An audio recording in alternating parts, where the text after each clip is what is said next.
Hello everybody. Well, here we are today in Warren Haywood's paint workshop, and we're going to talk today about how to paint a loco. Warren's the expert at it. So perhaps the place we should start is by talking about how you like models delivered to you for paint. I mean, if you look on YouTube, there's a whole video by Ian Rathbone about how you would clean a loco before you start painting it. But I know when I build things for you, what we normally do is I'm on the phone to you all the time, mithering you, aren't I, about never get any work done.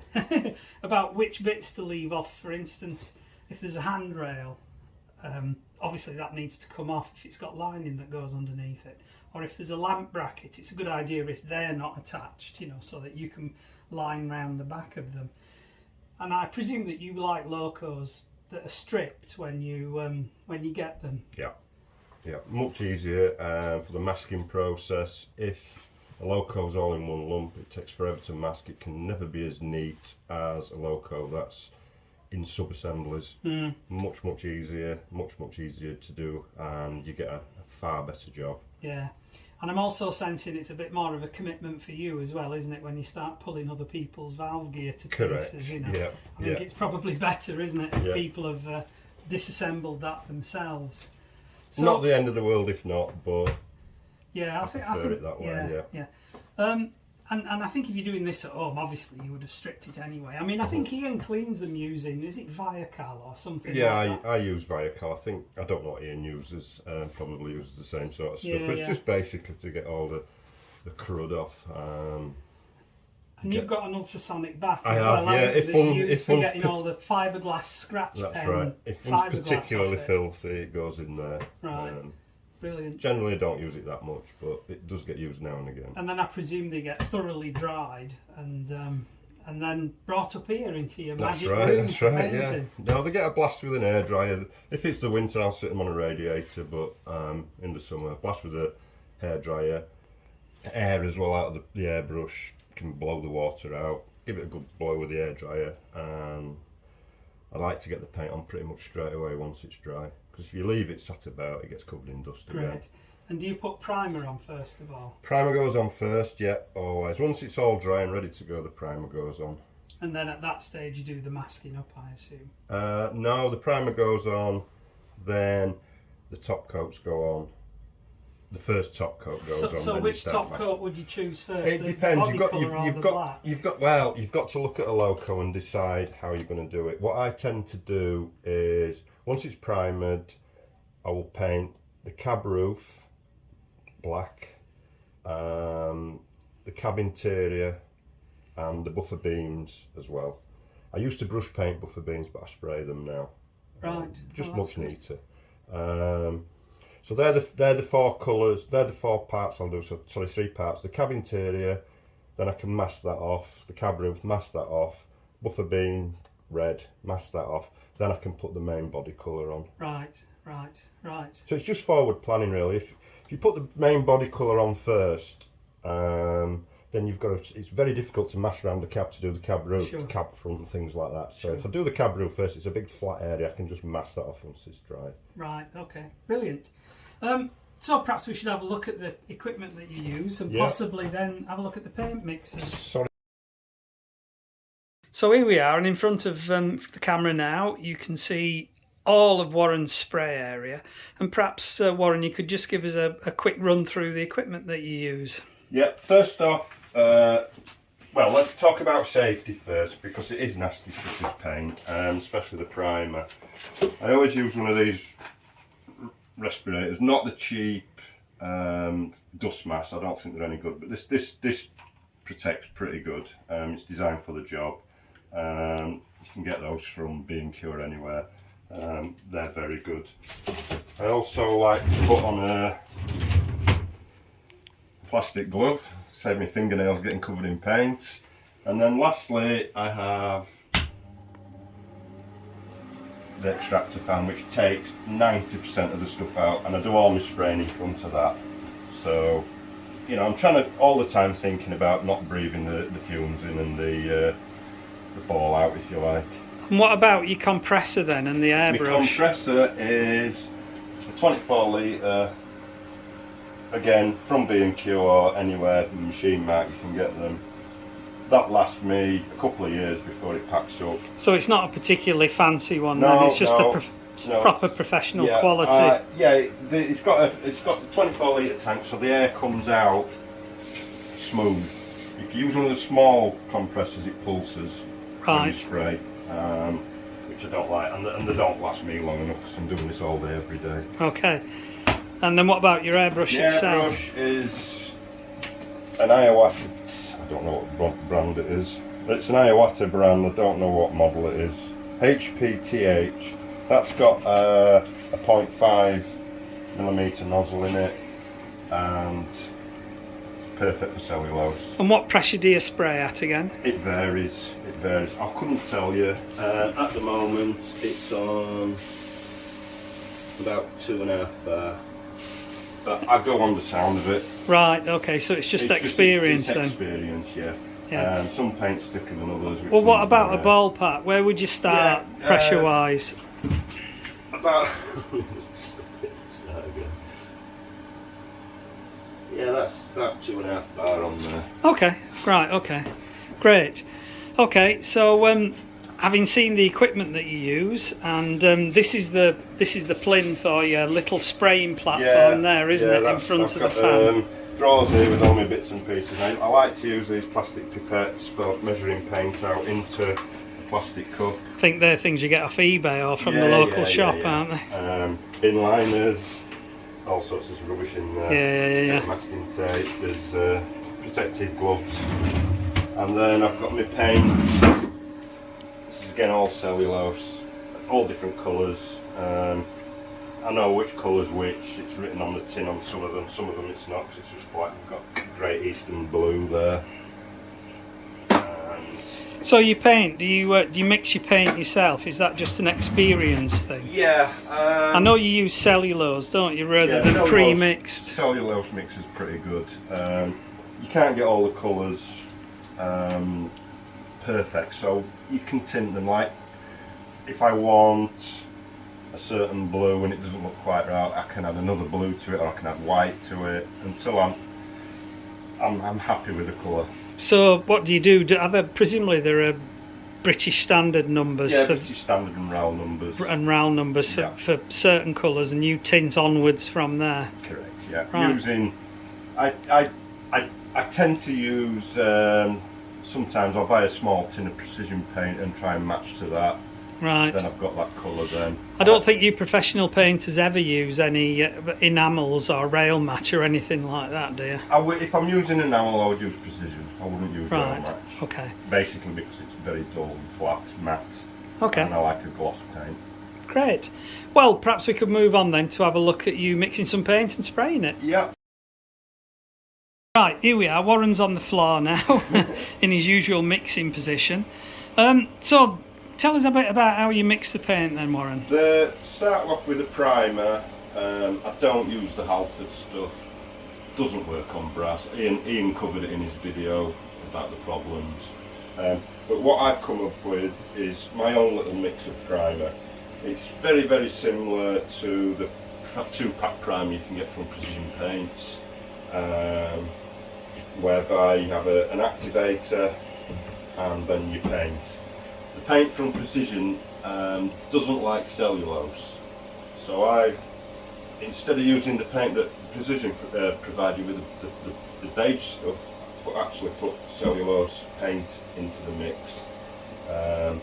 That way it etches into the brass, and then my top coats bite into the cellulose that's in there. So the primer you use etches into the brass itself. Correct. And it's a much more permanent and durable finish. Correct. And that's the sort of base layer that you can paint everything on top of. So how do you mix it then? I just mix 1 part of each. So 1 part of activator, 1 part of thinners, cellulose thinner, and then your primer. 1 part of cellulose paint. Brilliant. And you can use any colour you want. That's the beauty of it. So I can have a pink or a yellow primer if I want. Right. And if you want to just show us the consistency that you use in there. Yeah, it's one part of each. I've got some pre-mixed here because I like to leave it half an hour before I use it. so all the chemicals can match together, but it's just and it's fairly like milk. Yeah. Consistency of milk. If it gets too thick, it doesn't come out of the airbrush, it goes on like sandpaper. Right. It can be too wet, that's fine, but if it's too dry or too thick, it will go on really matte and sandpaper. Okay, so this is your primer coat, and I presume when you get to the top coats, that's mixed in exactly the same way, is it? Yeah, it is. And is that we also just leave the activator you out. don't put the activator in, it's just a mixture of... Yeah, it's top gloss thinner. It's about 3 parts of that and about 1 part of paint for top coats, which we'll show you once we... Brilliant. Well, that's okay. So basically you're looking for the kind of milk style finish. Yes, consistency. Sorry, to the again, paint. There's no set way of doing it. It's experience, but it just goes on nice and wet, and it dries out within 10 minutes, and it etches in over 2 or 3 hours. Okay. Well, perhaps we can have a look at doing some painting then, Warren. Yeah, no problem. Right, so here we are. It looks like you've got, is it some Great Western tender top there? Yeah, it's a Great Western tender. I think it's a Finney one or a Malcolm Mitchell one for a Great Western haul. And so we're going to make a start now by bunging some primer on that. That's right. This has been washed about an hour ago and dried off, so it's pretty much ready to go. I'll just give it a quick blow over to make sure there's no dust on there. But it should be fine, shouldn't that? Normally I'd wear my mask as well, but not for this quick job. Great. So first job, pop a bit of primer in the airbrush. It's got quite a large cup on it, this, so I can get quite a lot. And there's probably enough in there to do the whole model. Okay. Right, we've loaded up your airbrush, Yep. So here comes we're ready to go. So just make sure it's coming out properly. Yeah, that seems fine. And I'll just start underneath where it's not too important. It's just a light coat, backwards and forwards. I don't need too much. You can see all the spray going out through the vent.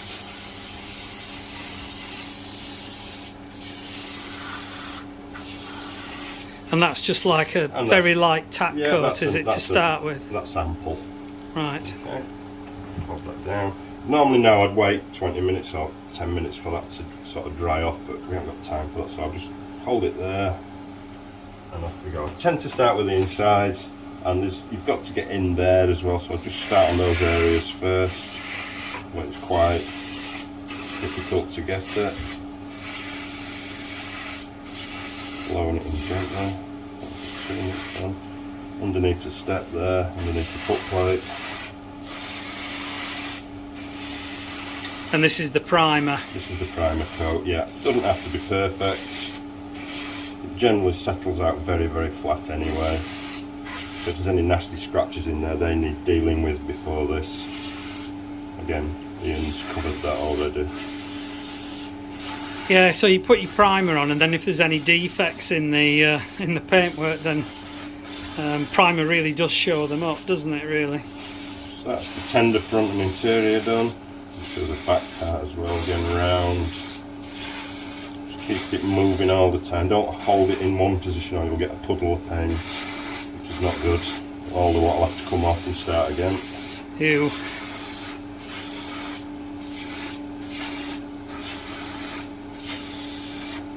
So that's pretty much enough on there. And then it's just a matter of the sides and the end, and it's just start at the bottom and just spray away from this edge, backwards and forwards, back down.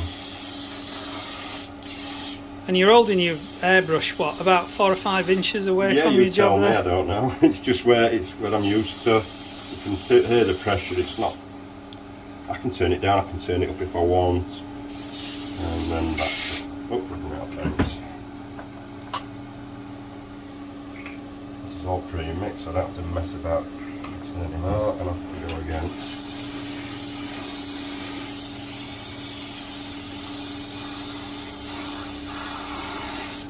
Just make sure you get it under there where there's, sometimes you get a miss there, you get a line of brass along there and along that edge as well, but you don't have to be 100% covered. If you still see the brass through it, that's fine.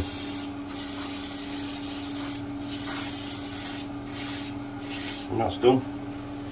Brilliant. So that then you set aside to dry for, you said 20 minutes, and then Yeah, it says 24 hours for the etching primer to go. I've found within 4 to 5 hours it's fine to spray your top coats on. I'll put that under cover so that we don't get any more dust on it, but again, now it's got the primer on it, it's pretty well protected now. Yeah, great. Okay, well we'll put that under a cover and then we'll move on and do some top coat. You can see it's important after each paint application to clean your brush. It is, you don't want black contaminating the green, so you spray all, first of all you'd spray all the paint that's left in the cup onto the wall, or empty it out or something. Empty it back in the cup, get rid of the remnants on there, and then I just put a couple of pipettes of neat thinners and just flow it through till it comes clean. And Brilliant. Straight away that's clean. And do you ever strip your airbrush to clean it out? Yeah, I do it regularly, probably every couple of months, that's all it needs. Because I'm using cellulose, it doesn't clog. Okay. And I give it a good wipe over. Just one thing I forgot to mention on this particular airbrush, I can alter the airflow there, so I can turn the airflow up and down. So you can do that kind of mid-paint. Yeah, and I can also alter the amount of paint that comes out, so you can see if you just put some thinners in there. I don't know if you can see the thinners coming out, but I can turn that right down. Yeah, you can see that. It's quite an handy thing, isn't tiny it? little bit come. Yeah, that will come out quite dry. Right. We turn it up. So that's just the other thing on the airbrush. Great. Well, that's nice and clean. Right. Ready to go. Now then, it looks like we've got a boiler that looks suspiciously like it's off an A3 or something like that. It's been primered. The primer's been put on it, and now it's kind of been sat for quite a few hours. And Warren here's got some lovely apple green paint that he's done in the same way, using, what was it again, one part paint and about 2 to 3 parts thinners. Does the amount of thinners you have to add vary from paint to paint? Because I'm guessing the paint comes as this different consistency, doesn't it? The thing with cellulose, it thickens up over time, so sometimes it goes, as long as I can get it in the pipette and into there. But again, you're looking for that kind of milk. Again, I'll know once it starts going on if it's okay, but it's all experience. But again, I'd rather have it too wet than too dry. Right, okay. Okay. Great, okay, so that's nice and mixed up. So we'll pop some in there.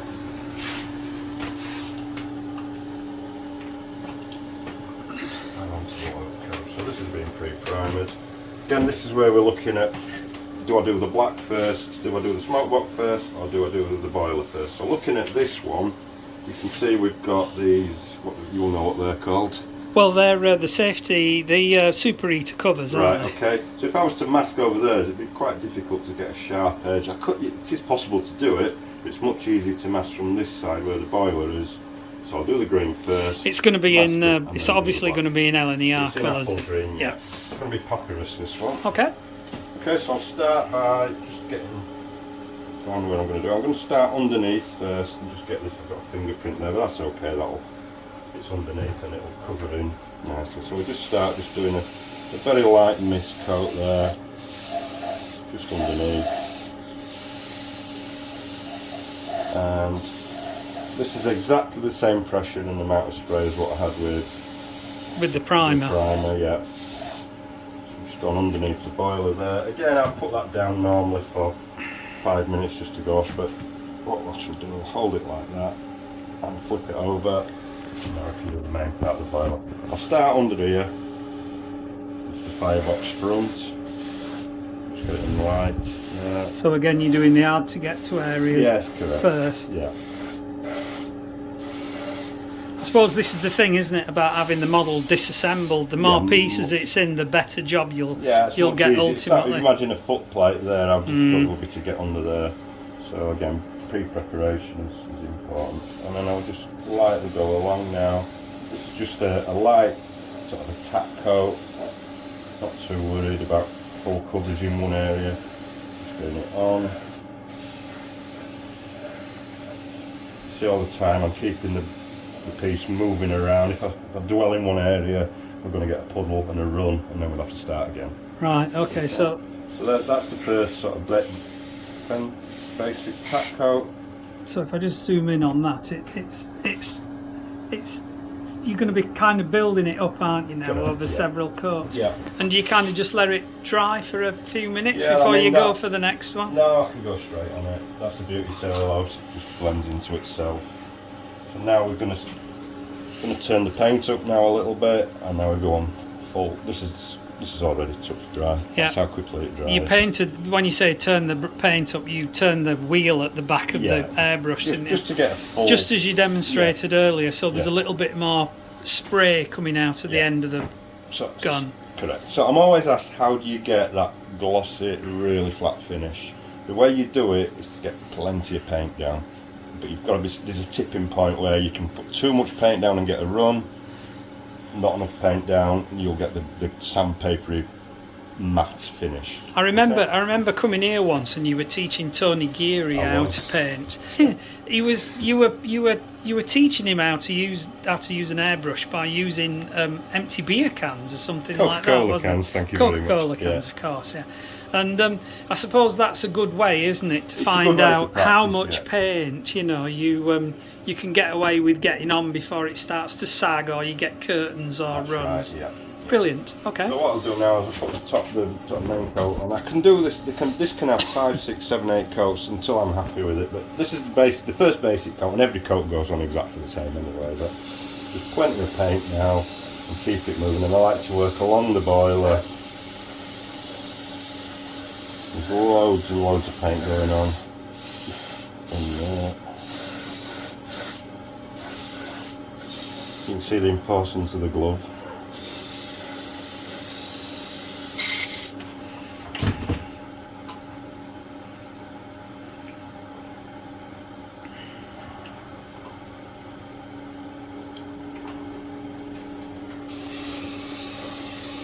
Keep it moving all the time.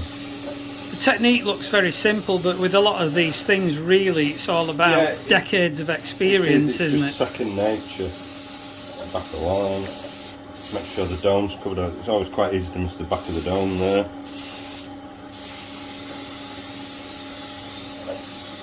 And then imagine now that's done. It's had 3 or 4 rub down. This is going to have some more rub down coats until I'm totally happy with it. It's looking pretty good already. So I've rubbed it down. It's had 3 or 4 more coats. The last thing I will do is I'll put some neat thinners in there. So, just to recap, when the paint's completely dried, you would look for any flaws in the paint, and if there are any, that's the point at which you would... you can see how smooth that's gone. It is very, very smooth, and also I noticed that the thumbprint that was on it's also disappeared as well. It's melted in and So really, when you put cellulose, more paint on top of paint, the paint underneath actually melts back. It starts to dissolve again, doesn't it, in the solvent? Yeah. So once I'm happy that that's all fine, you might have 1 or 2 rub down marks. The good trick to get the gloss back up is just neat thinners, and just spray neat thinners on. You can't do this with enamel, only with cellulose. I can see what's happening there. It's kind of redissolving the paint and levelling it, isn't it? That's it, and there we go. Yeah, that looks really good. But you might have applied many coats there, and you might have gone and flattered any kind of panel marks or any fluff that got in it out, and then this is the final thing that you do then, isn't it? Is just blowing some neat thinners over the top of it just to level all the paint out. I can still see, looking at this, it's not quite fully covered under the handrail, so this is going to get more cost for time. That's how I'd have done it. Then, I don't know. And then masking, presumably then? 4 to 5 hours I would leave that for. I mean, you can rub down after half an hour. Masking on top of that. All the colours are different. Reds you need to leave overnight. Reds and maroons, because you leave a mark on it. I don't know why, the stuff takes longer to go off. Greens, a couple of hours, I can mask that green off and then spray the black. Right, and you're okay spraying the black over the top of the green. Correct, there's no problem with that at all? No, there's no blending of colours. And you use the same type of black cellulose paint as well? Yeah, I can use a matte black or I can use a gloss black, depending on what finish you're after. And when I paint a black loco, I'll paint the boiler glossy black, and then I'll paint the smoke box in a matte black colour, so you've got a little contrast between the two. Right. Well, you made it look very easy. I suppose the next thing we should do is move on to the lining, I suppose. Yeah, we're going to have a look at that.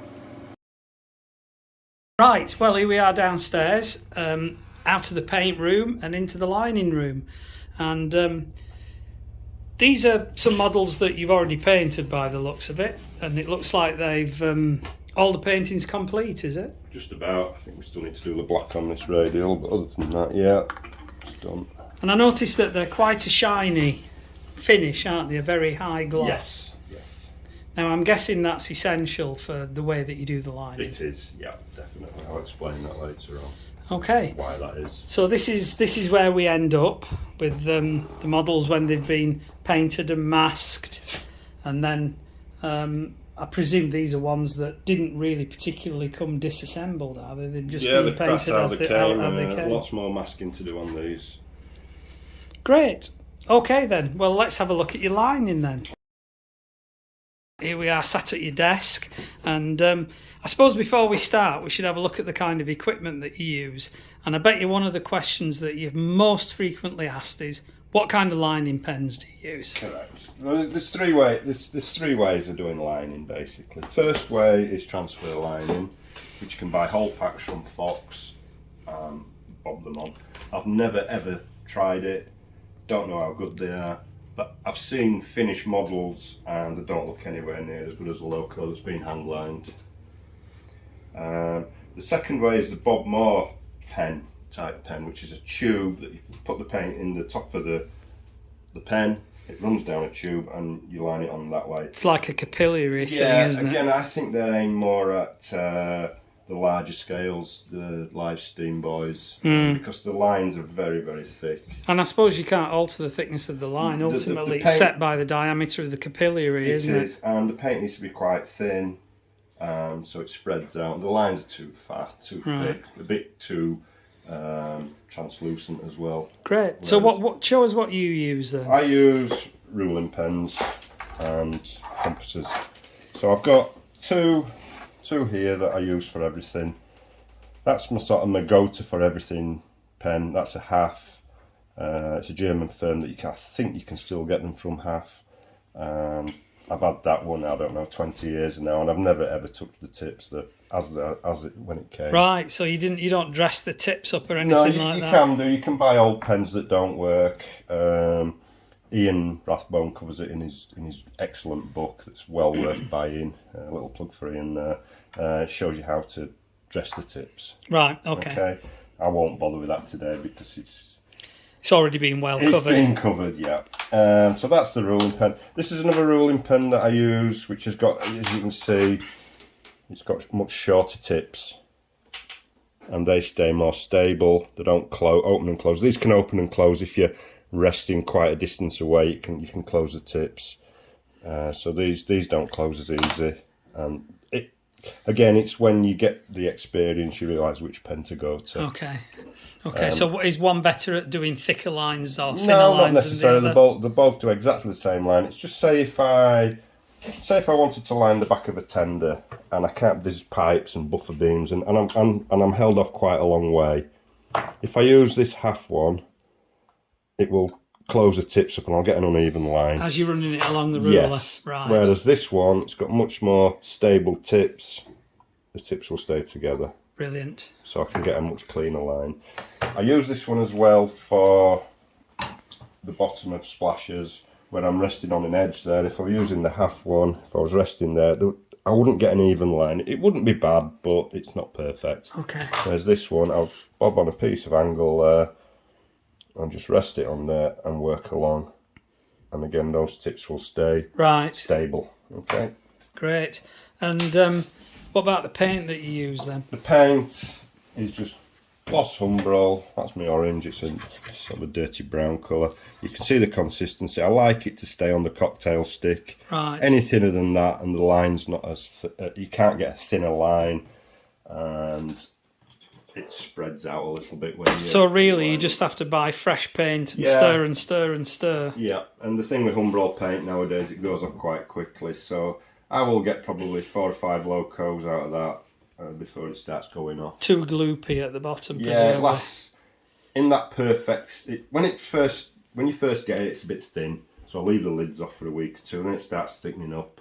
as it evaporates off the. Ah, no, there's a good tip. And then it's ready to use, and it'll stay in that situation. So it's the consistency is the thing, really, and Yeah. it just kind of sits on the Yeah. cocktail stick there. And that's my lining orange, which is basically this colour, umbrel number. Got some in here. Umbrel number 9 tan, and then I just put a little bit of red in it just to, you can see the difference after I've put the red in. Let's give that a shake. Pop the lid off. Oh, come on, use a screwdriver rather than my tweezers. So by adding the red, you can see Oh, it I can changes see, yeah, the colour. yeah. You can use that colour straight on, that's okay, but I just prefer it to be a little bit deeper. Brilliant. Excellent. Right, well, I suppose what we should do now is watch the master at work lining a loco. Right, and this is the lining stage. We've talked about the paint job, getting the glossy finish that you need for the to do the lining. We've talked about the pens that you're going to use, and we've talked about the paint and how you prepare that for lining. So this is the bit that everybody really wants to see, is you lining a loco. Right, I'll show you how we do this. Or in this case, a tender. It's a tender, it's a Stanier tender. That's all I've got at the moment. But basically, give the paint a good mix, get some on there. And we only need one drip in there. Throw it in there like so. Just wipe off the excess. So how much paint is there in the... Not a lot, but there's enough there to do the whole side of the loco. All right, Or the so whole side of the literally tender. only a drop Yep. or two, isn't there? So I know vaguely where it needs to be on my little, it's got numbers on there. I know through experience where it needs to be for the correct width, but I'll just use this piece of scrap spray that you can see I've been practicing on here. Just check it's correct, it's working, it's running. Yeah, that's fine, ready to go. So first of all, I'm going to do the straight lines, and then I'll show you how we do the curves. Presumably after years of experience, you know where the line has to start. Yeah, with this it's riveted, so I know it runs, the orange runs either side of that rivet and through those two rivets there. Sometimes these rivets are a bit close together, so you've got to cheat and go either side. These ones are sort of okay, but again it's where the bend comes. On a Stanier tender, I think they're supposed to be, or on any BR tender, I think they're set 5 inches. I'd have to double check that, but that's where they go. But what I'm going to do here is just roughly show you how we do it. So I'm going to set the ruler. Another little tip, I've got some of this green frog tape on this side of the ruler so it doesn't slide about. If there wasn't any tape there, it can slip quite easily, so that's something I do Is a there. good tip. So I've just set, I'm used to doing this at midnight as well, not at this time of day, so let's see how we go. Well, for anybody who's interested, it's very early in the morning, about 4:30. So we'll just set the ruler there, and I'll just rule in the first line.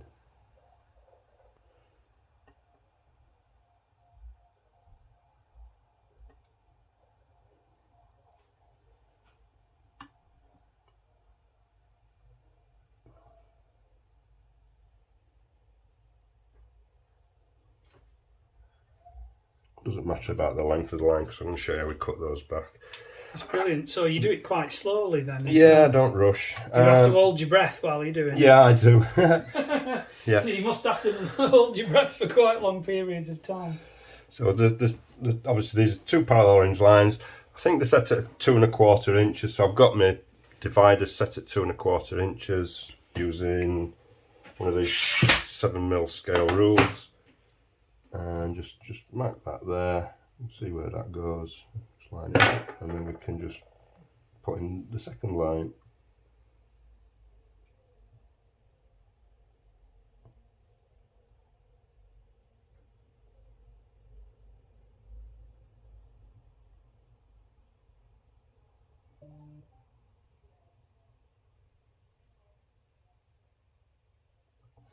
Okay, that's done. Turn it round, and then we'll do this line here. You can see here it's just held off with the handrail, so we've just got to watch that bit. I know this line goes just above that rivet there.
That rivet.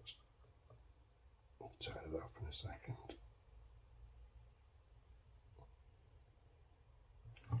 Brilliant. So there we go, the master at work. So we'll turn it round now and do the again. I suppose at any point during this process, if you go wrong, you just simply wipe it off with white spirit and a cotton bud. Yeah, these are quite rough. I might even take these off when I finish and do them again. But I'm just showing. Well, the advantage I'm guessing of using a steel rule like that is that you can put the end of the rule against the foot plate, so you're always at 90 degrees to it, aren't you? But so when you get some to paint, the sides and the ends aren't at 90 degrees to each other though. So then you've got to start working out where's best to put the lines. I've got a little clot in there now, so it's just clotted there, you can see, but that can be sorted out afterwards. And then this line goes through those two up to there. Do you know, the impression I get is that this is actually much quicker than applying transfers.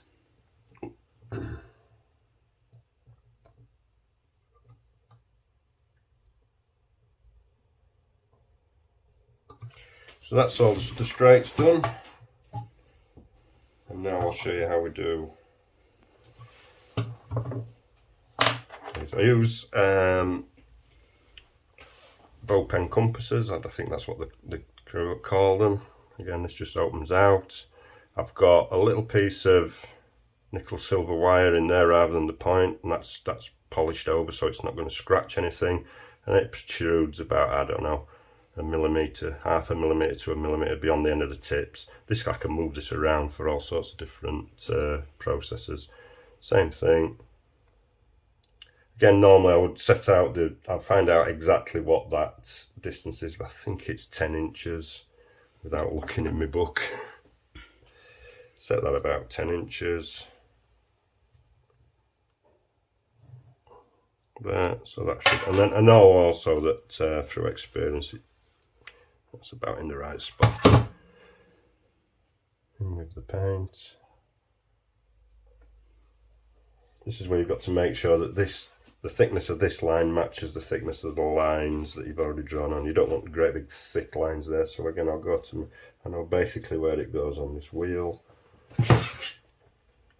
Onto there to check. That's too thick.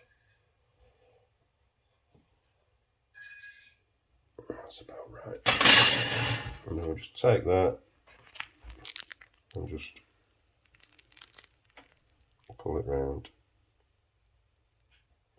This is where you've got to make sure these are nice and smooth. If you've got etching cuffs or chips out of there, that line will follow the and then you've got to start messing about cleaning it up. And this one here was quite difficult, these ones.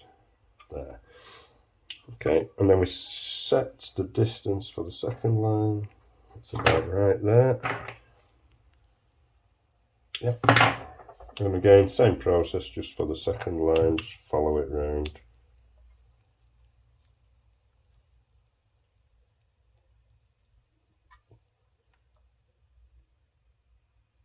It's gone a bit wide there because I've allowed the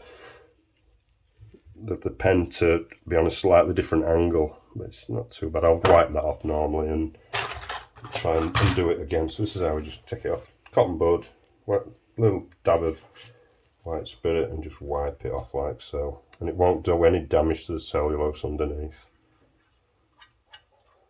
Okay, so we'll try that again.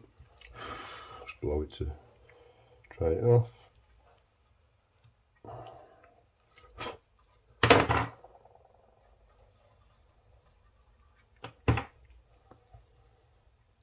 We'll go again with that.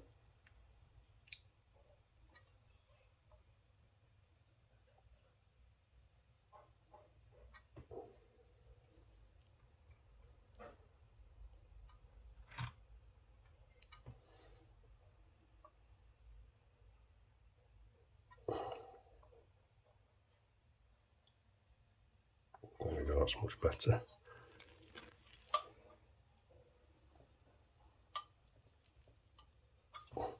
You can see there, what I did there, I dwelled there a little bit and we've got a slightly thicker line. It's quite easy to cure that.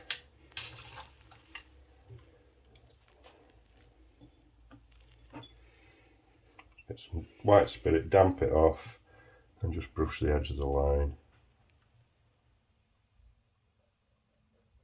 And that's back okay again. It's not, but wipe that one again. Not happy with that.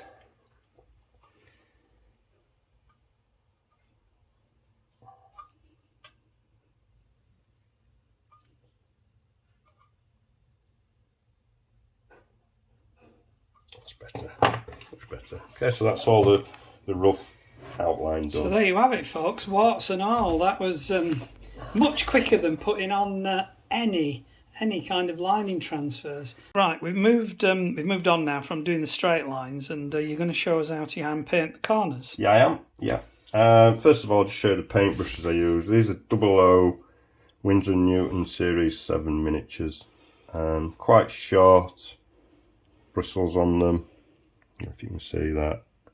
And these are the best, but they're not cheap. Okay, so this is just basically used for painting the corners in. So the first job is to set my dividers at 4 inch, because these corner radiuses are 4 inches on the real thing. So we'll set it 4 inches there. 4 inches, there we go. I'll just make a tiny little mark in the paint there. You can hardly see it. And another one that way. So you're effectively making a couple of dots there that you're going to line up to, aren't you? Yeah, then I will take my paintbrush and just cut this back, this corner. So you're just wiping the paint off there, aren't you, with yeah. a brush that's very, very lightly dabbed in some cellulose thinners. Oh, sorry, not cellulose. This is it's white spirit. Don't put cellulose thinners on there, Nick. This one's the same. Just cut that back there. And this one here. You can see there's paint smears on there. Once it's all dry, they just wipe off with a dry cotton bud. I will paint this corner in here and these two there, just to show you how we do it. It's just a tiny bit of thing there. I like to also take the paint out of here because it's a bit thicker. Sometimes it can be a bit thin in there, so it doesn't. But that's the amount of paint you need on your brush. And then we'll just just rough it in like so. Just wiping it all the time.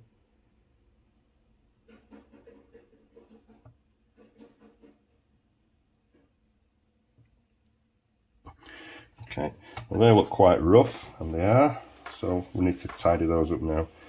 So again, damp it with white spirit, make sure all the orange paint's out.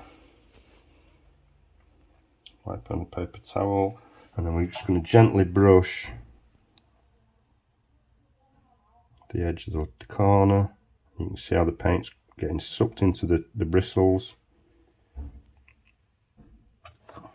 Turn it round, clean it again, do the inside of that corner there. Like so, and then we'll do the outer corner. Just moving paint around with the tip of the brush. You can see how we've got a gap in the line there. I can soon fill that back in. Put that bit off.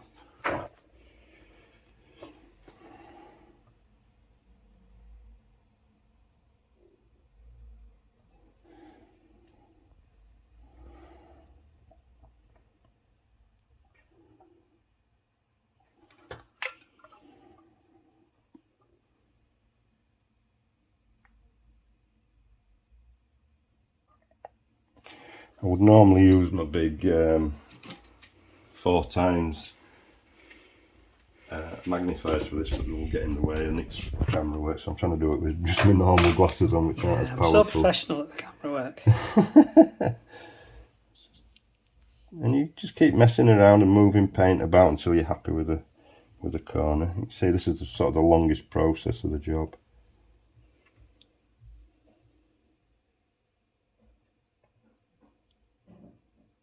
And there we go, that's a corner drawn in. Okay, and it's just the same thing for these two corners up here. pull it down. You just rough it in to start with.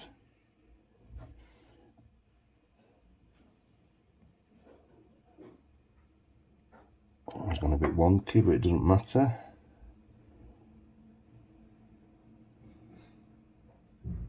That's fine. And then we will shape this line in.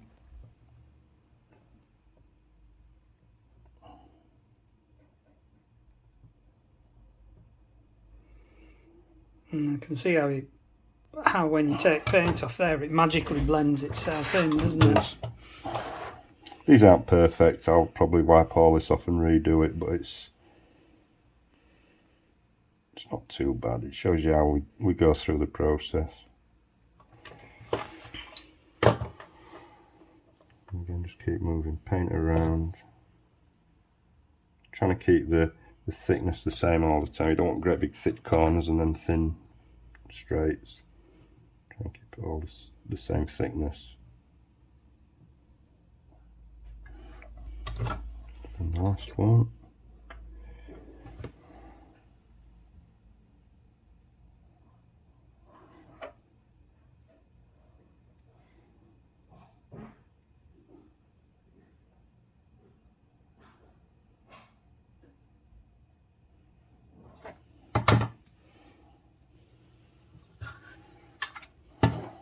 Got to be careful now when I rest here that I don't stick my hand on that wet line and have to start it all again, so I'll just get my hand in a position. You can actually put your ruler across and use that as a rest, or a piece of wood or something like that, so you can do it that way.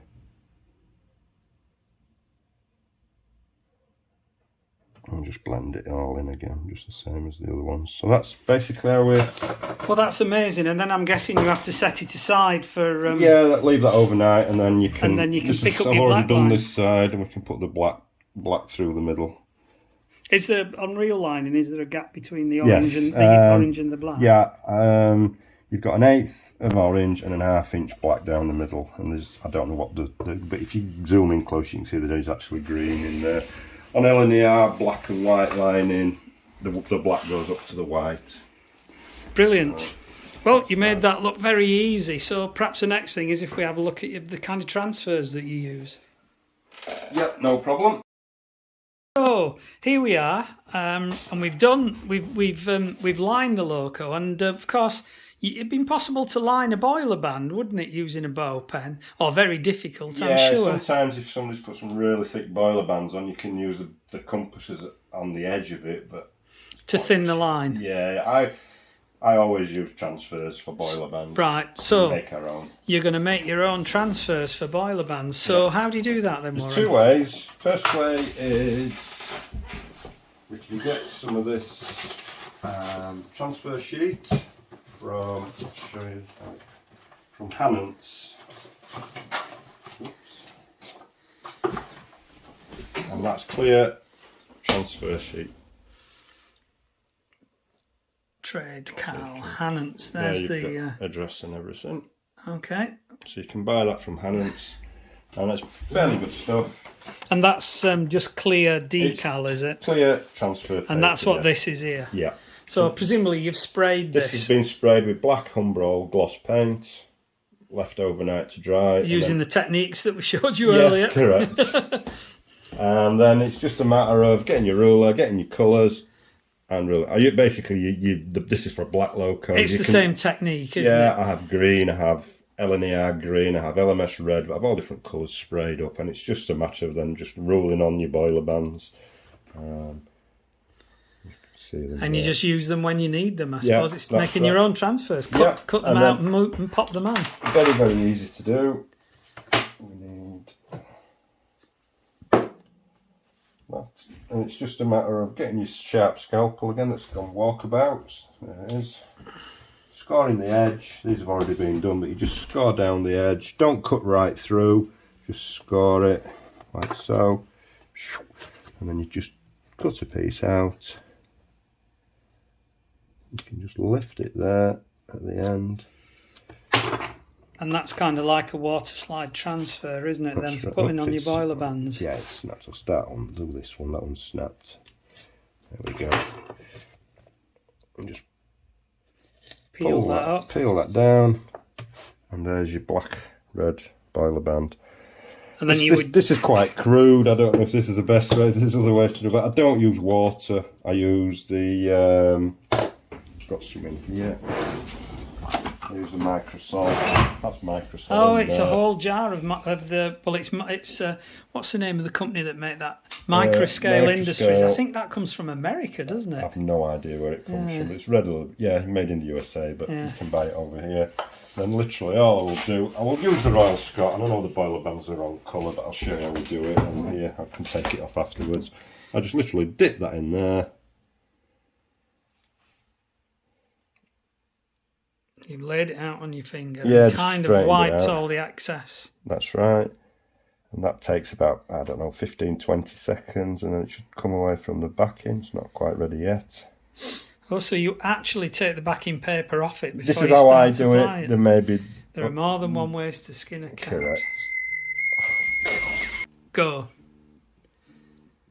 Right, so what you're doing there is you've actually taken the transfer off the backing paper. And then I tend to just give it another dip, just to wet. Oops, I've dropped it off. Just to wet it down. It's folded back on itself, but that's not a problem. We just straighten it out, and then I'll just slide these tweezers out the best. Just put it over the boiler band. And just tease it into place. Tease it into place.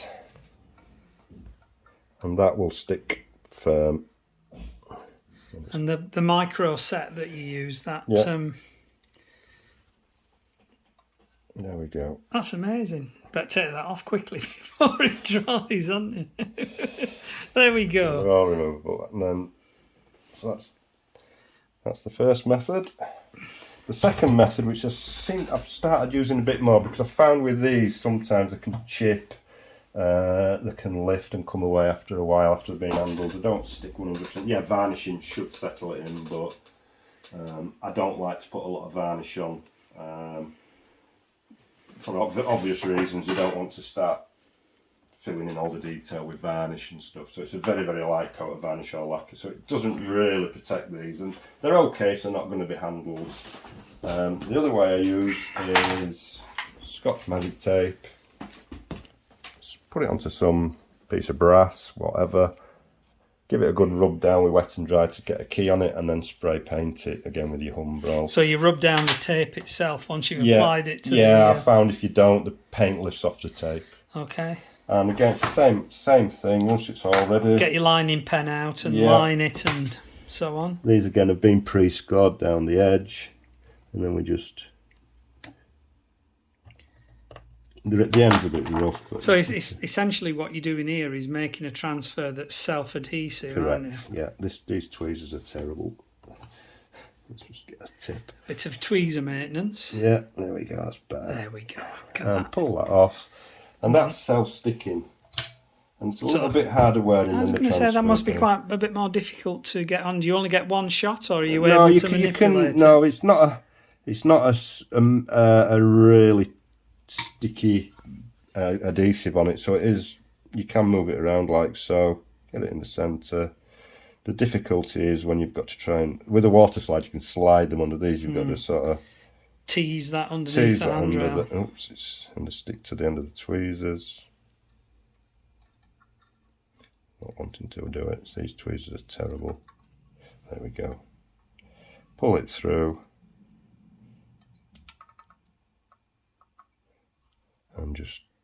And that's set then. We'd go under the other side there.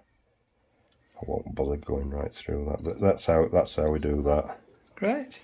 And that's not coming off. You'll lacquer over it anyway. Yeah, it's lacquered over and brilliant. Good. Better take that off again as well before it dries. Right, well, here's our intrepid painter, and on his knee, look, he's got a massive pile of transfer sheets. So are these meth fix or press fix? These are meth fix. I don't like press fix. It's too much adhesive and gum that goes around the transfer. You can't wipe it off. It smears. They're horrible. I don't like them. These are all meth fix, and what I'm going to show you, people ask me all the time. They tell me all the time they can't use meth fix. They never have any joy with them. So I'm just going to show you really how we do that. So I'm going to put the little LMS emblem on the side of this. Quite easy to do. And which one is it? It's one of these here. One of these round ones. Yeah. So Great. bob those down there. And all we need, I've got some premix. It's just basically mess with a little bit of water in. It tells you on the transfer sheet how much water to put in. So that's kind of bog standard methylated spirits that you'd get from any hardware shop. Tiny bit of water, yeah. So we need a sharp knife. Need my glasses again. I'll put them down there. And all I'm going to do is just score around this nice, not sharp, but we'll have to do. Do they have any carrier film, these? Is that why you have to cut really close to the... Yeah, you can cut a big square if you wish. Sometimes I'll cut them out as squares because they're much easier to get. So there is no carrier film on the... No, they're much easier to get level. Not like water slide transfers? No, you can see, I mean, I've run out of LMSs here, but you can see they are actually printed onto the sheet at the correct spacing. Right. They do vary from loco to loco. So you don't get a band of carrier film in between That's each right. letter or each number. And then we'll just pop that off, so it's like pull it off the backing with my tweezers. So you've kind of split the paper there. There really, you go. So there's a transfer. You can see the bit it's left. And there's the... Yeah, so essentially you've split the bit of paper, haven't you? I have, yeah. Now all we do, I'm going to find the centre by measuring. So we've got 30 is about the centre. So you're looking for the centre of the panel there, right? Yeah, so it's there. I'm just going to little mark in the paint, which I can see, but you probably can't. And then we'll go that way. What's my mark now? There it is. So we've got 15, so that's approximately the centre point there. And all I'll do now is just put a dab of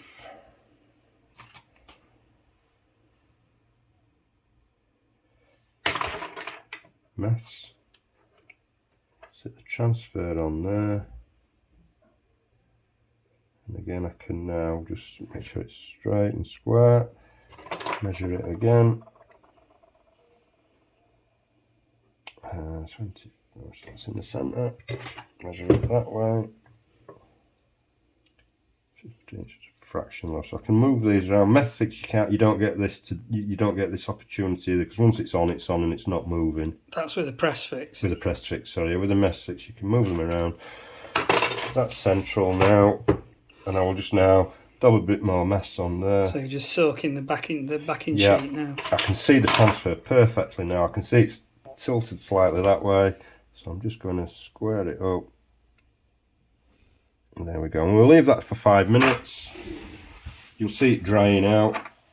I can just dab a bit. No, it's wet enough. That will dry out gradually. Right, so here we are 5 minutes later, and it looks like it's kind of dried out. The transfer's dried out, and it's ready to remove the backing paper now. So all we need is some clean water, paintbrush, and just dab it on. And we're just going to leave that for about 30 seconds. Just dab the water, just blot some of the water off. You can see already the transfer's starting to wet. We get our tweezers, okay, and now that should be moving. You can see I can just now,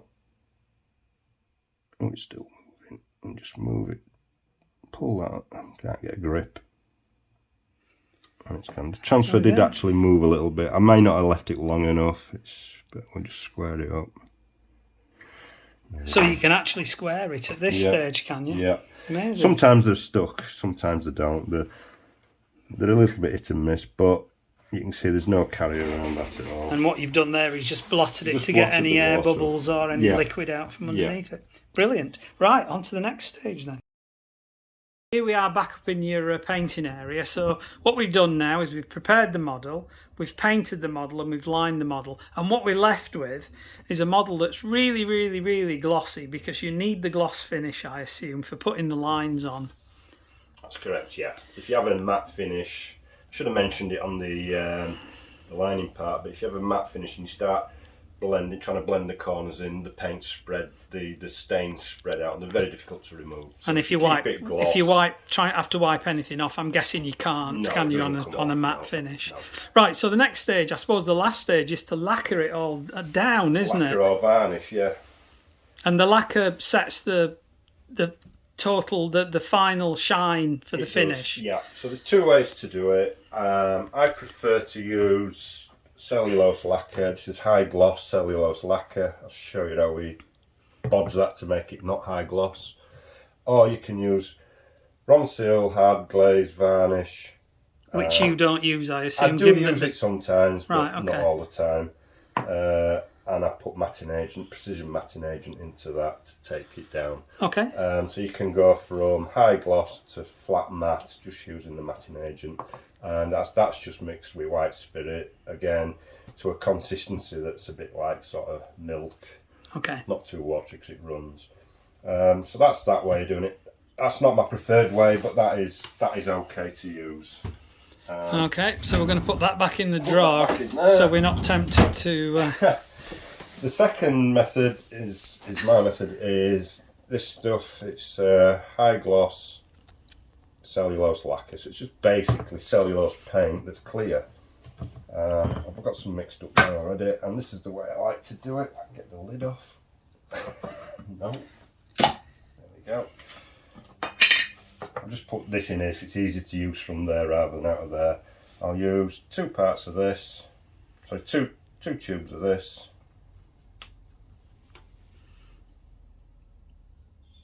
Bob that in there.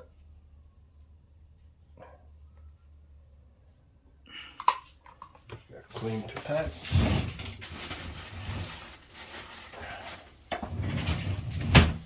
So there's 2 parts there, and 4 parts. 4 tubes of cellulose thinner.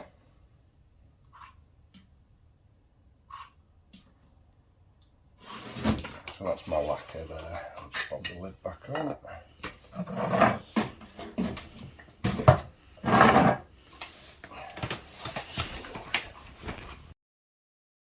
Right, so final stage, we've got this O-gauge, broad gauge tender, and we're going to put some lacquer on it to tone it all down.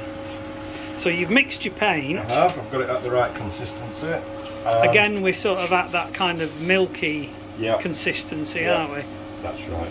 The key to this is to get it to go on dry. I don't want it going on wet, because if it goes on wet, it's just going to still be very, very glossy. Also, if it goes on wet, it could start crinkling the enamel paint that's been used for the lining. So we've got to get it dry. The way we do that is to turn the air up as full as it'll go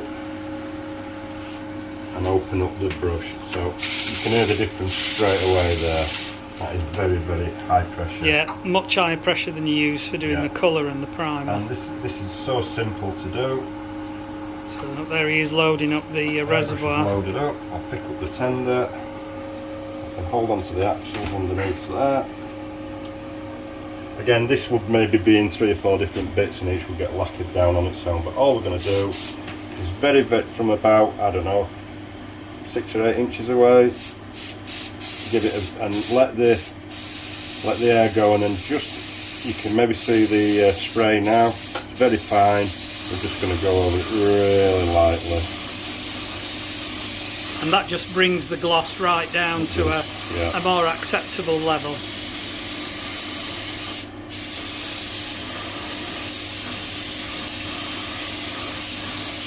By going on dry, the paint is dry, or the lacquer is dry, virtually dry when it lands. And you can see, can't you? You've got a really nice kind of satiny, just glossy finish that really complements the rest of the work.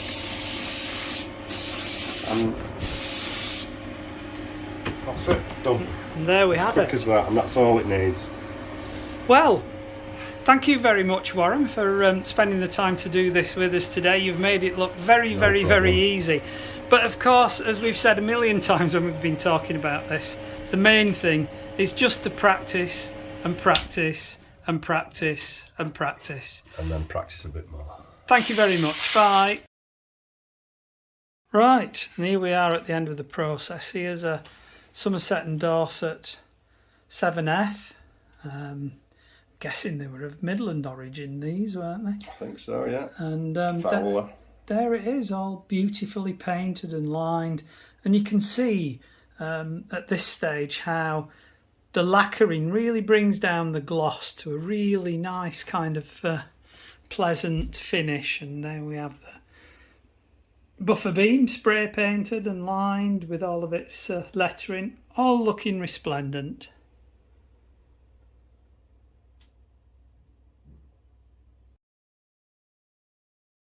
Back up in the painting area. So what we've done so far is we've prepared the model, we've painted the model. We've had a box fallen off the shelf.